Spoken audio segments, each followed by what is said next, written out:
జలయజ్ఞం ఏదైతున్నదో Congress party నాయకులు కాంట్రాక్టుల పాలిట ధనయజ్ఞంగా మారిపోయింది.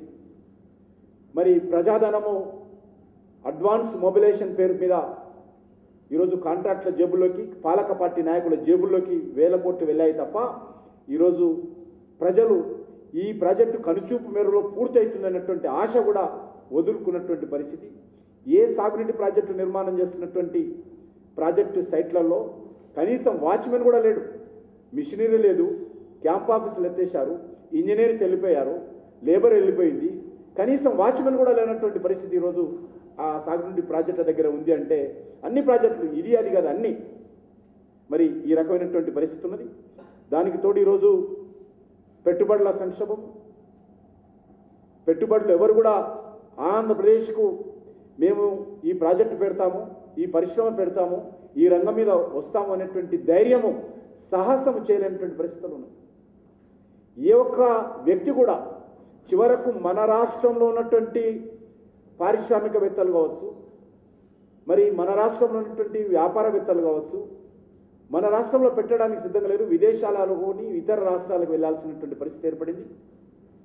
గుజరాత్ లాంటి రాష్ట్రము మన రాష్ట్రంలోని పారిశ్రామికవేత్తలకు రెడ్ కార్పెట్ వేసి ఆహ్వానిస్తే మన రాష్ట్రము వీళ్ళకు రెడ్ సిగ్నల్స్ ఇస్తున్నది. గుజరాత్ రాష్ట్రం రెడ్ కార్పెట్ వేస్తూ ఉన్నది, మన రాష్ట్రమేమో రెడ్ సిగ్నల్స్ ఇస్తూ ఉన్నది పారిశ్రామికవేత్తలకు. ఇంత దౌర్భాగ్యమైనటువంటి పరిస్థితి ఉన్నది. దానికి తోడు ఈరోజు మరి స్థానిక సంస్థలకు సంబంధించినటువంటి సంక్షేమం, గ్రామీణ ప్రాంతాలలో వీధి లైట్లు పొడితే మార్చే దిక్కు లేదు, డ్రైనేజీ నిండిపోతే మార్చే దిక్కు లేదు, గ్రామీణ ప్రాంతాలలో రక్షిత మంచినీటి పథకాలకు సంబంధించినటువంటి కరెంటు మోటార్లు కాలిపోతే మార్చే దిక్కు లేదు. గ్రామాలలో ఈరోజు పూర్తిగా మున్సిపాలిటీలు కానీ గ్రామాలు కానీ అనాథగా మారిపోయాయి. కేంద్ర ప్రభుత్వం నుంచి నిధులు రాలేదు, ఎన్నికలు జరగని కారణంగా పూర్తిగా స్థానిక సంస్థలకు సంబంధించినటువంటి సంక్షోభం కూడా మన రాష్ట్రాన్ని పట్టి పీడిస్తూ ఉన్నది. దానికి తోడు డెవలప్మెంట్ అభివృద్ధి సంక్షోభం, అన్ని రంగాలలో కూడా అభివృద్ధి ఆగిపోయింది. కిరణ్ కుమార్ రెడ్డి గారు సెక్రటరియట్లో కూర్చొని ఆలోచన చేస్తాడు ఉదయం సాయంకాలం వరకు రెండే. మరి రెండేంటంటే, ఒకటి ఎమ్మెల్యేలను ఏ రకంగా రక్షించుకోవాలి, రెండోది ఏ రకంగా పన్నులు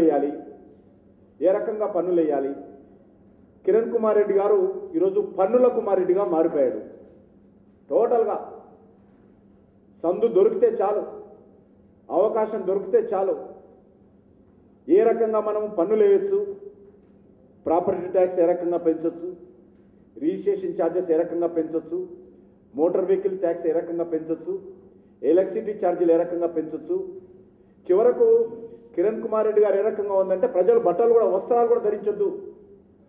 వస్త్రాలు కూడా ఎవరు ధరించొద్దు అనేటువంటి కక్ష సాధింపు చేస్తున్నారు.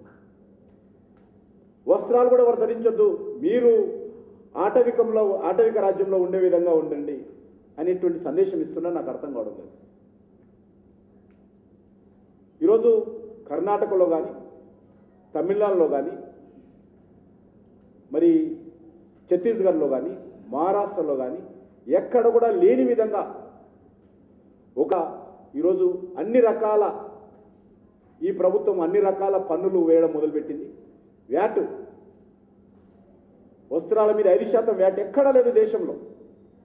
అంటే కనీసము ప్రజలు కరెంటు వాడుకోవద్దు, మీరు టీవీలు చూడకండి, పోనీ టీవీలు పర్వాలేదు అది ఎంటర్టైన్మెంట్ కావచ్చు, ఫ్యాన్లు వేసుకోవద్దు, పోనీ ఫ్యాన్లు అయినా చెమటలు ఉందాం, కనీసము చదువుకోవద్దు, మీరు లైట్ వేసుకొని చదువుకోవద్దు, కాబట్టి మీ మీద చదువుకుంటే మీరు ఎలక్ట్రిసిటీ బిల్లు సర్ఛార్జీ కట్టాలి అనేటువంటిది. అదేవిధంగా బట్టలు వాడొద్దు, బట్టలు వేసుకోవద్దు, దాని మీద పన్ను. మంచినీళ్ళు తాగొద్దు, హైదరాబాద్లో విపరీతంగా మంచినీళ్ళ ఛార్జీలు పెంచారు, 2 3 చేశారు. ఈ రకంగా రాష్ట్ర ప్రభుత్వం పూర్తిగా ఈ యొక్క ప్రజా వ్యతిరేక విధానాలు అవలంబిస్తూ ఈరోజు ఈ యొక్క సంక్షోభంలో అన్ని రకాల సంక్షోభం, చివరకు రాజకీయ సంక్షోభం, ఆంధ్రప్రదేశ్ పూర్తిగా సంక్షోభంలో నిండిపోయింది, అన్ని రకాల సంక్షోభాలు. ఇప్పుడున్నంత రాజకీయ సంక్షోభము ఆంధ్రప్రదేశ్ చరిత్రలో ఎప్పుడు కూడా లేదు. ఏదైనా ఒక క్లారిటీ ఉండేది, ఉంటే ఉంటుంది, పోతే పోయేది ప్రభుత్వం. కానీ ప్రభుత్వం ఉండి కూడా లేనట్టుగా ఉంది ఈరోజు. కిరణ్ కుమార్ రెడ్డి గారు ప్రభుత్వం ఉంది, టెక్నికల్గా ముఖ్యమంత్రిగా ఆయన ఉన్నారు, మంత్రివర్గం ఉంది, కానీ శాసనసభలో కానీ బయట కానీ ఈ ప్రభుత్వాన్ని నడపలేనటువంటి పరిస్థితి. మొన్న అవిశ్వాస తీర్మానం పెడితే వాళ్లకు తెలుగుదేశం పార్టీ మద్దతు ఇవ్వాల్సినటువంటి పరిస్థితి వచ్చింది. కాబట్టి ఈరోజు ఒక రాజకీయ సంక్షోభం ఆంధ్రప్రదేశ్లో ఉంది.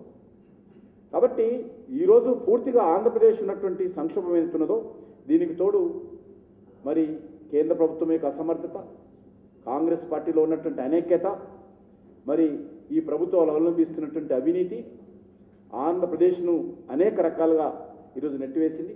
ఈరోజు మనం చూస్తున్నాం, ఇంతకుముందు చెప్పాను, మంచినీళ్ళు దొరకవు. మంచినీళ్ళ కంటే ఎక్కువగా ఈరోజు పాల ధర తక్కువగా ఉన్నది. మరొక దిక్కు మంచినీళ్ళ ధర ఎక్కువ ఉన్నది, పాల ధర తక్కువ ఉన్నది. 14 రూపాయల లీటర్ వసూలు చేస్తున్నారు, తీసుకుంటున్నారు. అదే లీటర్ వాటర్ ఏమో 20 రూపాయలకు అమ్ముతున్నారు. మంచినీళ్ళ కంటే పాల ధర తక్కువ ఉంటుంది. అదేవిధంగా మద్యము, మంచినీళ్ళు దొరకవు కానీ మద్యం మాత్రము విపరీతంగా, మద్యం వాటర్ దొరకాలంటే బయటికి వెళ్ళి కొనుక్కొచ్చుకోవాలి రైతు ప్రజలు.